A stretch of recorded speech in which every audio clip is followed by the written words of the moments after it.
अस्सलाम वालेकुम champions, I hope so you are all doing well. तो आज का टॉपिक जैसा कि आपको पता है कि आप अपने ऑथराइजेशन लेटर को किस तरह से फिल करते हैं। कि वो लेटर होता है कि जब आपकी पे आउट्स बनती हैं, आपके चेक आते हैं, तो आपने अपनी पे आउट निकलवानी होती है।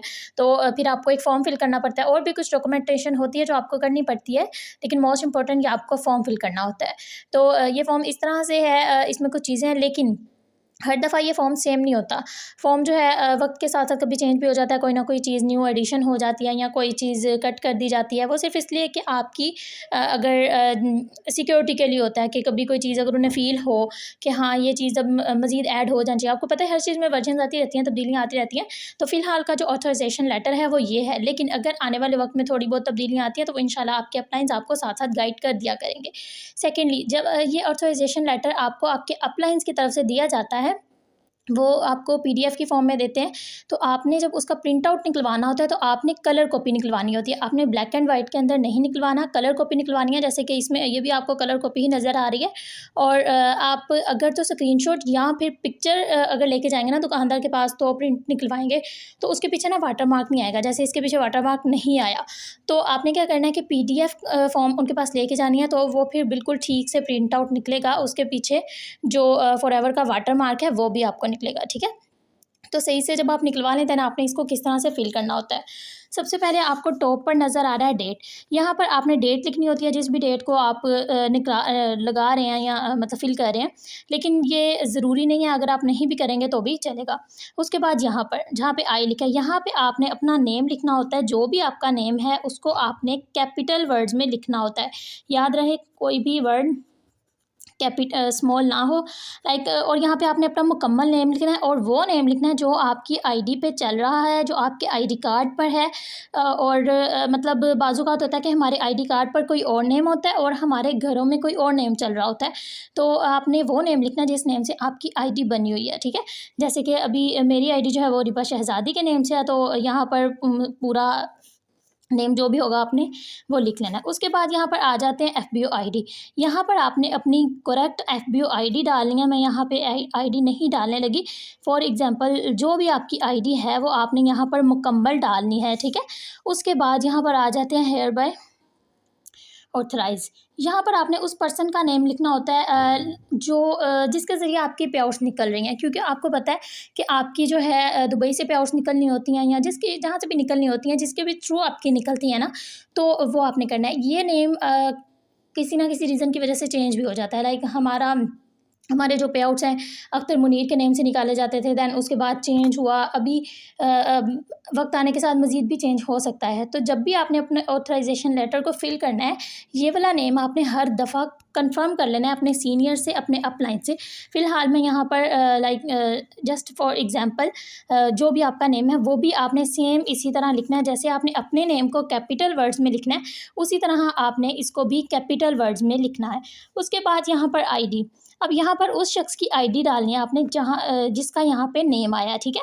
यहाँ पे जो भी उसका नेम है या कोड, जो भी उसकी आईडी है वो आपने यहाँ पर डाल देनी है। उसके बाद कलेक्ट माई चेक, यहाँ पे आपने चेक लिखना है। ये भी आपने कैपिटल वर्ड्स में लिखना है। उसके बाद आ जाता है मंथ, कि आपको पता है कि आपकी सैलरी जिस मंथ बनती है और जिस मंथ निकलती है वो दोनों चेंज होते हैं। लाइक अगर आपकी सितंबर में या जो कोई भी ले लें जनवरी में आपकी कोई भी पे आउट बनी है, तो ऑब्वियसली वो जब आएगी तो तब फरवरी आ चुका होगा, क्योंकि 15 तारीख तक तकरीबन आती है, तो नेक्स्ट मंथ आ जाता है। तो फिर आपने यहाँ पर पूरा जो है जनवरी कैपिटल वर्ड्स में लिख देना है, और यहाँ पे फरवरी कैपिटल वर्ड्स में लिखना है। जो भी आपकी लाइक अगर आपकी दिसंबर की निकली है तो आप दिसंबर टू जनवरी लिखेंगे। अगर आपकी अक्टूबर की निकली है तो आप अक्टूबर टू नवंबर लिखेंगे। जिसकी आनी है सैलरी जिस मंथ की, वो यहाँ पर आएगा, और जिस मंथ में आ रही है वो यहाँ पर आएगा। उसके बाद यहाँ पर फिर से आपने वही नेम लिखना है जो आपने यहाँ पर लिखा होगा, जिसके ज़रिए आपकी पे आउट निकल रही है, ठीक है। जो नेम ऊपर आएगा वही name same as it is यहाँ पर आएगा, वो भी कैपिटल में आएगा। उसके बाद नीचे आ जाते हैं, नीचे आने के बाद यहाँ पर आपने अपना कॉन्टैक्ट नंबर लिखना होता है, जो भी आपका एक्टिव कॉन्टैक्ट नंबर है जो आप यूज़ करते हैं। लेकिन याद रहे, अगर आप पाकिस्तान से हैं तो आप +92 के बाद अपना नंबर स्टार्ट करेंगे। लाइक आपने 031 या 03 जो भी है उस तरह से नहीं लिखना, अपना कंट्री कोड लाजमी डालना है। अगर आप हांगकॉन्ग से हैं तो ऑब्वियसली आपका +85 आएगा, अगर इंडिया से हैं +91 आएगा। आपने अपना नंबर जो है अपने कंट्री कोड के हिसाब से डालना है और आपने मुकम्मल यहाँ पर डाल देना है। उसके बाद यहाँ पर आपने कुछ भी नहीं करना, ये आपके लिए नहीं होता। यहाँ पर आपने अपने सिग्नेचर करने होते हैं, वो सिग्नेचर जो आपके आईडी कार्ड पर हैं। बाज़-औक़ात बहुत सारी इस तरह की मिस्टेक्स हुई थी कि अगर आपने सिग्नेचर कर दिया लेकिन वो बिल्कुल डिटो कॉपी आपके आईडी कार्ड से नहीं है, उसमें कोई ना कोई तब्दीली है, तो वो आपका पे आउट नहीं निकलेगा, उसमें एरर आ जाएगा। क्योंकि सिक्योरिटी का बहुत ज़्यादा बंदोबस्त किया जाता है। क्योंकि अब देखें कि आपके अगर ये चीज़ें सेम नहीं होंगी ना तो कोई भी आपके नेम पे आउट निकलवा सकेगा।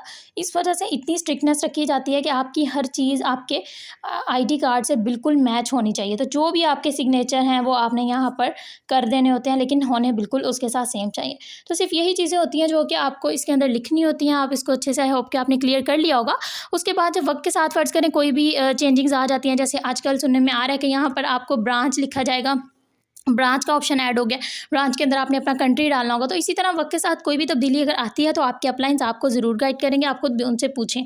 जब भी आप अपना ऑथराइजेशन लेटर फिल करें तो आपने ज़रूर अपने अपलाइन से पहले डिस्कस करना है कि मैं इस तरह से फिल करने लगी हूँ या लगा हूँ, ये सब ठीक है। जैसे कि यहाँ पर जो नेम आना है वो आपने यहाँ पर जो नेम आना है वो हर दफ़ा आपने कंफर्म करना है कि चेंज तो नहीं हो गया।